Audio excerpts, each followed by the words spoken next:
कैसे हैं आप सभी। आज हम लेकर आ गए हैं जापान की हिस्ट्री से निंजास वर्सेस समुराई के फाइट्स।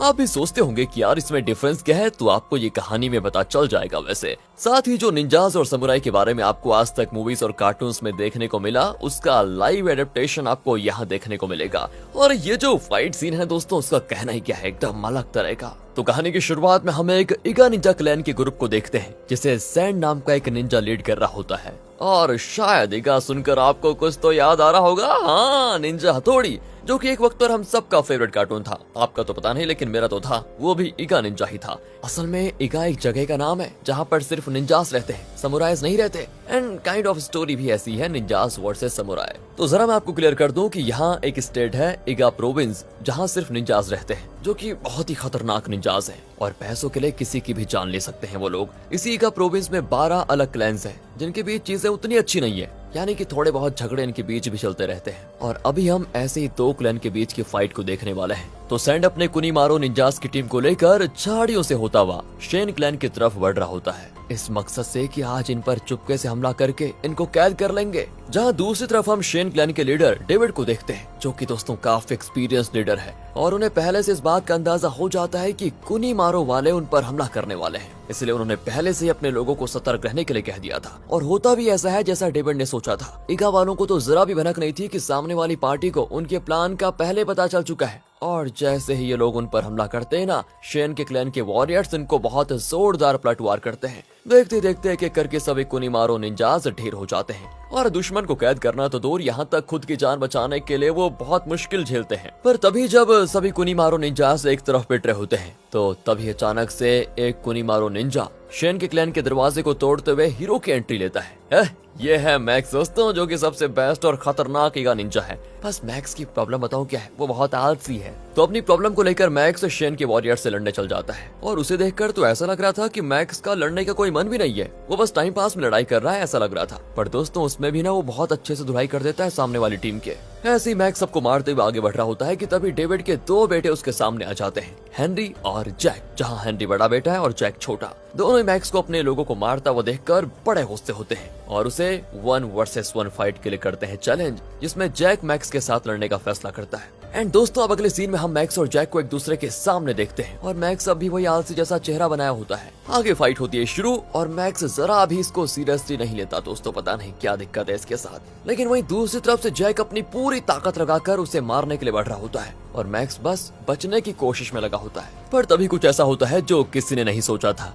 गलती से खुद को बचाते हुए मैक्स का चाकू जैक के शरीर में जाकर लग जाता है दोस्तों। हालांकि यहाँ दोनों लड़ने के लिए नहीं आए थे, लेकिन मैक्स के चेहरे को देखकर समझ पाते हम कि वो जैक को मारना नहीं चाहता था और बस ये गलती से हुआ है जो भी हुआ। लेकिन चाकू लगने की वजह से जैक की वहीं पर मौत हो जाती है और ये देखकर उसका बड़ा भाई हेनरी गुस्से से पागल ही हो जाता है। वो मैक्स पर बिना देखे हमला करता है और फिर सभी उसको रोकने लगते हैं। लेकिन तभी वहाँ पर डेविड आकर हेनरी को बताता है कि अरे ये रियल वॉर नहीं थी, ये बस कुनीमारो क्लैन और शेन क्लैन के बीच में प्रैक्टिस फाइट थी बल्कि। और दोस्तों ये सुनकर मानो हेनरी का दिमाग चलना ही बंद हो जाता है कि एक प्रैक्टिस फाइट में उसने अपने भाई को खो दिया। हालांकि यहाँ पर हम डेविड के चेहरे को देखते हैं दोस्तों, जहाँ पर हम गौर कर पाते हैं कि वो जैक के मौत से जरा भी दुखी नहीं था। और शायद ऐसा इसीलिए क्योंकि वो उसकी मौत को उसकी बेवकूफी मान रहा था और उनका ये भी मानना होता है कि हेनरी का छोटा भाई एक लूजर निंजा है। और दोस्तों यहाँ पर सभी जैक की ही गलती बताते हैं, क्योंकि पहला कारण तो ये था कि ये जानते हुए भी कि मैक्स सबसे बेस्ट इगा निंजा है, वो उससे लड़ने गया। और दूसरा, हेनरी और जैक ने ये गौर ही नहीं किया कि मैक्स सभी को फाइट कर रहा है पर किसी को मार नहीं रहा जान से। हालांकि दोस्तों यहाँ पर हम डेविड की भी गलती बता सकते हैं, क्योंकि उसने अपने बेटे को पहले नहीं बताया और उसका भी ये मानना था कि अगर वो बता देता तो उसके बेटे रियल वॉर की तरह नहीं फाइट करते। लेकिन यहाँ पर कह सकते हैं कि सभी की गलती थी। अब सभी वहाँ से अपने अपने घर आ जाते हैं। हेनरी की आंखों में मैक्स और इगा के निंजास को लेकर गुस्सा साफ साफ होता है दोस्तों, क्योंकि इगा में बेस्ट निंजास को ही इज्जत मिलती है और इस वजह से जैक के मरने पर भी कोई दुखी नहीं होता, क्योंकि वो बेस्ट नहीं था, यहाँ तक कि उसका पिता भी नहीं। बस दोस्तों ये देखकर इतना तो साफ है कि हेनरी मैक्स और इगा प्रोविंस को अब अपना दुश्मन मान चुका है। भले ही गलती से जैक की जान गई हो, लेकिन गलती तो मैक्स की ही थी, ऐसा उसे लगता है। अब दूसरी ओर हम नोबुंगा क्लैन के लीडर जॉन नोबुंगा के बेटे क्लेविन को देखते हैं, जो अपने रिलेटिव और सीधे कहें तो अपने अंकल थॉमस से मिलने आया होता है। और ये थॉमस जो है ना, ये इजराइल क्लैन के लीडर होते हैं। यहाँ दोस्तों मैं आपको सिंपली बता देता हूँ कि नोबुंगा क्लैन जिस प्रोविंस में है वो ईगा प्रोविंस से बाहर आता है और उस प्रोविंस में नोबुंगा को मिलाकर 7 मेन क्लैंस हैं जो एक ही स्टेट के अंदर आते हैं, समझ गए।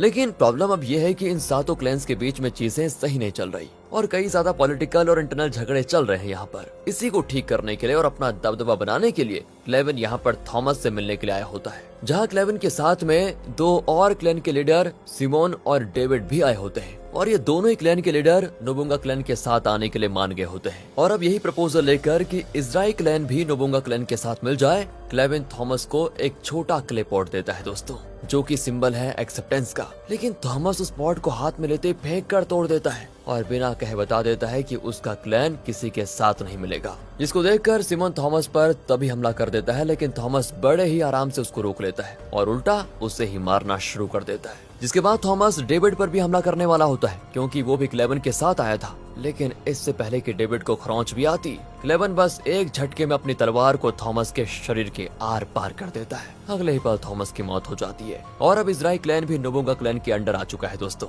वहीं हम थॉमस की बेटी एवा को भी देखते हैं, जो कि क्लेवन की वाइफ है और अपने पिता को मरा हुआ देखकर वो अपने पति पर हमला करके उसको मारने की कोशिश करती है, जिसमें वो उसे भी घायल कर देती है दोस्तों। क्लेवन को भी यहाँ पर इससे गुस्सा आता है और वो एवा को मारने वाला होता है, लेकिन सही समय पर डेविड उसको रोक देता है कि ये क्या कर रहे हो। एंड दोस्तों अब 4 क्लैन नोबुंगा क्लैन के अंडर है, मतलब उन्होंने पूरा अपना प्रोविंस जीत लिया है और श्योरली वो प्रोविंस को कब्जा करने के लिए जाएंगे, जो कि है ईगा प्रोविंस। और इस बात का अंदाजा ईगा वालों को पहले से ही था दोस्तों, क्योंकि दोस्तों वहीं पर हम ईगा के एक जासूस को भी देखते हैं जो घर के बाहर झाड़ी बनकर ये सब कुछ होते हुए देख रहा था और जैसे ये सब कुछ खत्म हुआ वो चला गया वहाँ से। इसके बाद अगले सीन में हम ईगा प्रोविंस के 12 क्लैंस के लीडर्स को साथ में देखते हैं, जहाँ उन्हें भी ये बात पता चल चुकी थी कि अब नोबुंगा उन पर भी हमला करने आ सकता है, क्योंकि उसने अपने प्रोविंस के सभी क्लैंस को जीतते हुए अपने प्रोविंस पर कब्जा कर लिया है पूरी तरह। इसीलिए दोस्तों ईगा के लीडर्स फैसला करते हैं कि वो नोबुंगा की तरफ से पीस का हाथ बढ़ाएंगे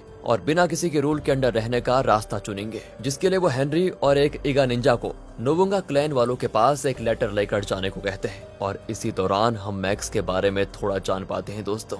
जैसे कि मैक्स की खासियत तो मैं आपको पहले बता चुका हूँ कि वो बड़ा आलसी है, लेकिन हाँ वो अपनी वाइफ ओलिविया की बहुत केयर करता है और हर वक्त उसी को खुश करने के लिए ज्यादा से ज्यादा पैसे कमाने के बारे में सोचता है। जिसके बाद हम मैक्स की वाइफ ओलिविया को देखते हैं, जो कि बड़ी खूबसूरत है। हालांकि दोस्तों दोनों की लव स्टोरी भी बहुत अलग है। तो हुआ ये था कि एज अ ईगा निंजा मैक्स एक रात अपने मिशन पर निकला था, जिसमें उसको एक जन को मारना था या शायद किसी के घर से कुछ लेकर आना था, जिसके बदले उसको पैसे मिलते। लेकिन जैसे मैक्स छत की तरफ से घूमकर घर में घुसने की कोशिश कर रहा था, उसके सामने ओलिविया आ जाती है। बस मैक्स एकदम फ्लैट, वो तभी ओलिविया को प्रपोज भी कर देता है, लेकिन हाँ थोड़े अलग स्टाइल में। अब दोस्तों ओलिविया पहले से ही अमीर घर से होती है, इसलिए मैक्स कहता है कि मैं तुमसे प्यार करता हूँ, तुम्हें हमेशा खुश रखूंगा, तुम्हें बड़े घर में रखूंगा, तुम्हें जो चाहिए वो ला कर दूंगा। उस समय दोस्तों ओलिविया भी ये बात मान जाती है और उसके प्रपोजल को एक्सेप्ट कर लेती है। पर शादी होने के बाद ओलिविया को समझ में आता है कि सच्चाई तो कुछ अलग ही है, मैक्स तो काफी गरीब है। लेकिन दोस्तों वो तब भी उस पर गुस्सा नहीं करती। वहीं मैक्स को बाद में समझ में आता है कि मुझे ओलिविया को खुश रखने के लिए ढेरों पैसे कमाने पड़ेंगे,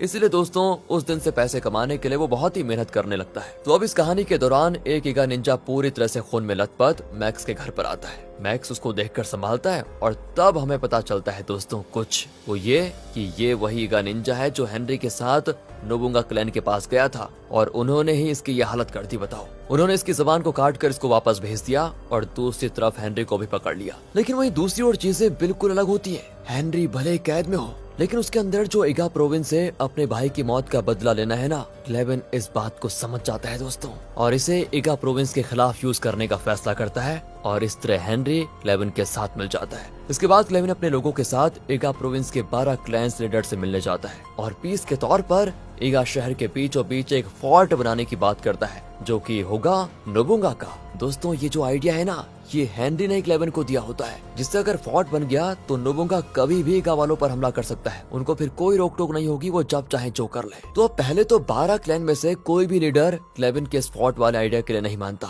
लेकिन जब क्लेवन उन्हें ढेरों पैसे और सोने चांदी का लालच देता है तो वो मान जाते हैं। जिसके बाद फोर्ट का काम भी शुरू हो जाता है और ये सीन बहुत ही अमेजिंग लगता है, जिसमें सभी निंजास फोर्ट को बना रहे होते हैं और अपने अलग अलग निंजास टेक्निक्स को यूज करके वो फोर्ट को जल्दी बना लेते हैं। इसमें दोस्तों एक बात बताऊं आपको, मैक्स भी शामिल होता है इस फोर्ट को बनाने में। और फोर्ट के काम से उसे जितने भी पैसे आते हैं ना, वो उसे सीधे अपनी वाइफ को जाकर देता है, जिससे उसकी वाइफ बड़ी खुश। अब जैसे नोबुंगा के लोगों को ऐसा लगता है कि फोर्ट बन चुका है और वो यहाँ पर कब्जा करने की स्ट्रेटेजी बना सकते हैं, तभी अचानक से फोर्ट में एक ब्लास्ट होता है और अगले पल नोबुंगा के सभी समुराइज को मार दिया जाता है। और दोस्तों यहाँ पर हमें पता चलता है कि ये तो इगा के लीडर्स का प्लान था कि नोबुंगा के पैसे भी लग जाए और फिर उनका फोर्ट तोड़कर उनका प्लान भी फेल कर दिया जाए, यानी कि उन्हें पहले से ही इस प्लान का अंदाजा था। खैर इससे फायदा ये होता है कि सभी 12 लीडर्स के पास पैसे तो आ गए, लेकिन उन्हें ये भी पता था कि अब क्लेवेन शांत नहीं बैठेगा और कभी भी नोबुंगा की आर्मी उन पर हमला कर सकती है, जो कि पूरी तरह से सच बात भी थी। इसीलिए दोस्तों वो सभी अपनी इगा निंजास को वॉर के लिए तैयार रहने के लिए कहते हैं। पर जैसे कि मैंने आपको पहले बताया था कि इगा के निंजाज हर लड़ाई में पैसे ढूंढते हैं, इसीलिए वो सोचने लगते हैं कि इस वॉर को लड़के क्या फायदा होगा, जान जाने का भी खतरा है और पैसा भी नहीं मिलेगा तो मजा नहीं आएगा। इसी वजह से दोस्तों ज्यादा इगा निंजास वॉर में नहीं जा रहे होते हैं और इसमें मैक्स भी शामिल होता है, क्योंकि उन्हें पैसे चाहिए। मैक्स तो चाह रहा होता है कि वॉर रुक जाए और उन्हें वॉर में जाना ही ना पड़े, इसीलिए वो रात में क्लेवेन के फोर्ट में पहुंच जाता है और उसे धमकाते हुए वॉर रोकने के लिए कहता है। लेकिन तभी क्लेवेन के गार्ड्स के आने की वजह से मैक्स को वहां से तुरंत जाना पड़ता है। अब उस फोर्ट में मैक्स हेनरी को कैद में देखता है, पर वो उसकी मदद नहीं करता।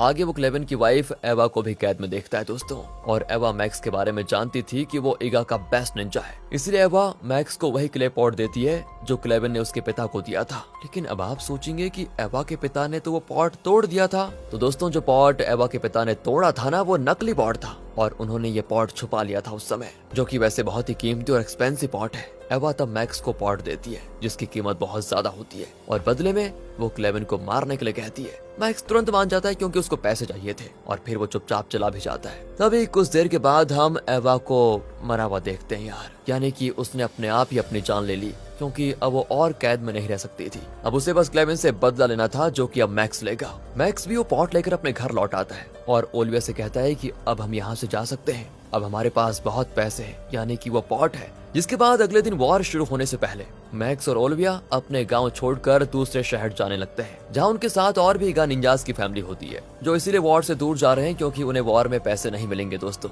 यानी कि आप कह सकते हैं कि इगा निंजास सिर्फ पैसों के लिए काम करते हैं। और तभी एक इगा निंजा का बेटा अचानक से बीच में रुक जाता है और कहने लगता है कि मैं अपने क्लैन की तरफ से वॉर लड़ूंगा। दोस्तों अब उसकी ये हिम्मत देखकर मैक्स को खुद पर शर्म आती है कि एक बच्चा अपने गांव के लिए लड़ने के लिए तैयार है और मुझे देखो मैं यहाँ से छोड़कर भाग रहा हूँ। मैक्स उसी समय अपना मन बदल लेता है और वॉर में जाने के लिए बिल्कुल तैयार। लेकिन जो बाकी इगा निंजास उसके साथ जा रहे थे ना, उनमें से अब तक किसी को कोई मोटिवेशन नहीं आती, इसलिए मैक्स उन्हें वो एक्सपेंसिव पॉट दिखाकर वॉर में चलने के लिए कहता है कि अगर हम वॉर में जीते तो इस पॉट के पैसे मैं सभी में बांट दूंगा। जिसके बाद बाकी इगा निंजास भी तैयार हो जाते हैं। अब दूसरी तरफ हम देखते हैं कि इगा के 12 क्लैंस नोबुंगा के समुराई से बुरी तरह पिट रहे होते हैं। तभी सभी इगा निंजास को लेकर वहां पर मैक्स पहुंच जाता है और आते ही वॉर का पूरा रुख बदल जाता है। इगा निंजास नोबुंगा के समुराइज पर भारी पड़ जाते हैं और ये देखकर क्लेवेन वॉर से भागने की कोशिश करता है दोस्तों, जिसके पीछे मैक्स जाता है। जिसके बाद वो क्लेवेन को भी रोक लेता है और उसी वक्त वहाँ पर डेविड बाकी वॉरियर्स को लेकर आ जाता है। और अब यहाँ पर बिल्कुल अमेजिंग फाइट सीन देखने को मिलता है हमको, जिसमें मैक्स बड़ी बहादुरी से सभी वॉरियर्स से अकेले लड़ता है और जितने भी निंजा टेक्निक्स आपने निंजा हथौड़ी में देखे होंगे ना, वो सब यहाँ पर मैक्स यूज कर लेता है। बड़ा मस्त लगता है देखने में। लेकिन एंड में डेविड का एक एरो मैक्स को लग जाता है और शॉकिंगली मैक्स की दोस्तों वहीं पर मौत हो जाती है। हालांकि इगा प्रोविंस इस वॉर को जीत जाता है, लेकिन मैक्स की मौत हो गई और इस बात से ओलिविया बहुत दुखी हो जाती है। अब उसी रात नोबुंगा क्लैन में हम एक समुराई के कपड़े पहने हुए आदमी को सभी समुराइज को मारते हुए देखते हैं, जहां वो नोबुंगा को भी मारने जाता है, लेकिन तब उसका चेहरा दिखता है और सोचिए वो कौन है, मैक्स। ओ ये जिंदा है दोस्तों अभी। हाँ, और तब हमें पता चलता है कि वो एरो मैक्स को लगने वाला था, लेकिन अपनी निंजा टेक्निक्स को यूज करके वो एक वुडन फिगर को सामने लेकर आ गया और वो एरो इस फिगर पर लग गया। लेकिन रुकिए, यहाँ पर कई बातें हमको पता चलती है, जो कि डेविड बताता है कि इगा वालों ने ये सब प्लान किया हुआ था। यानी कि दोस्तों जो दो क्लैन के बीच फाइट हमने स्टार्टिंग में देखी थी, उसमें जैक का मरना और फिर हेनरी का इगा वालों की तरफ से बदले का गुस्सा, ये सारी ही चीजें इगा के 12 क्लैन लीडर्स ने प्लान की थी, क्योंकि उन्हें पता था कि इससे हेनरी नोबुंगा के साथ मिल जाएगा और नोबुंगा फिर बेवकूफी करके इगा पर हमला करेंगे, जिससे नोबुंगा वॉर में हार जाएगा और हमेशा के लिए खत्म भी। क्योंकि इगा क्लैन देख रहा था कि नोबुंगा का किंगडम जैसे जैसे बढ़ रहा है, उससे इगा प्रोविंस को बहुत सारी प्रॉब्लम्स हो रही थी और अब मैक्स और हेनरी को भी दोस्तों ये सच पता चल जाता है। लेकिन हेनरी अब भी मैक्स से गुस्सा है अपने भाई की मौत की वजह से, जिसके बाद दोनों में 1v1 फाइट होती है। और क्या होगा ये तो आप समझ ही सकते हैं। मैक्स बड़े आराम से हेनरी को मार डालता है, खत्म। जहाँ हेनरी मरने से पहले रिक्वेस्ट करता है कि अगर मैं गलत नहीं था तो मुझे रिस्पेक्टफुली दफना देना प्लीज। अब मैक्स को समझ आ जाता है दोस्तों कि ये सब कुछ प्लान ईगा के 12 क्लैन लीडर्स ने किया था अपने फायदे के लिए, जिसमें बहुत सारे ईगा निंजास की जान गई, क्योंकि किसी भी ईगा के निंजास को इस प्लान के बारे में कुछ पता नहीं था पहले। तो मैक्स गुस्से में ईगा पहुंच जाता है और एक क्लैन लीडर को वहीं पर खत्म कर देता है। जिसके बाद बाकी ईगा निंजास मैक्स को मारने के लिए आगे बढ़ते हैं, क्योंकि क्लैन लीडर्स ने उन्हें पैसे दे दिए थे।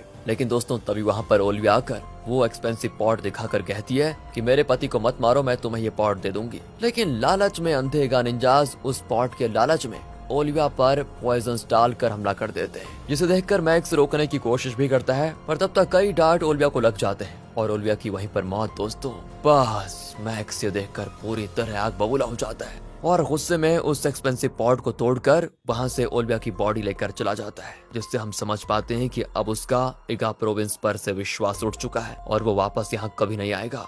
एंड दोस्तों ये सीन काफी इमोशनल सीन भी होता है। जब ओलिविया मर रही होती है तब वो मैक्स से उसका असली नाम पूछती है, पर मैक्स कुछ जवाब नहीं दे पाता। और दोस्तों तब हमें पता चलता है कि मैक्स अनाथ है और उसे कोई आदमी बचपन में ईगा में लेकर आ गया था। दोस्तों अब तो लग रहा है कि ये ईगा वाले जिस तरह इनकी हरकतें हैं ना, उसे देखकर मुझे लग रहा है कि निंजा हथौड़ी इस ईगा प्रोविंस से तो रहा ही नहीं होगा। बड़े खुदगर्ज हैं यार ये लोग। हालांकि इन्हें अब इसका कर्म भी मिलता है। वैसे देखिए, जहां मैक्स के ईगा को छोड़ने के 1 साल के बाद जॉन नोबुंगा अपने बेटे क्लेविन और नोबुंगा की बड़ी आर्मी के साथ ईगा पर हमला करता है और पूरी तरह ईगा को बर्बाद करके ईगा का नामो निशान मिटा देता है। और अब मूवी के आखिरी सीन में हम देखते हैं कि शायद मैक्स अब अकेला ईगा निंजास बचा है और उसके साथ उसके गांव का एक अनाथ बच्चा भी, जिसे शायद अब वही पालेगा। इसी के साथ ये मूवी यहाँ पर खत्म होती है। बाकी मिलते हैं आपसे अगली वीडियो में। ध्यान रखिएगा अपना and finally thanks for watching.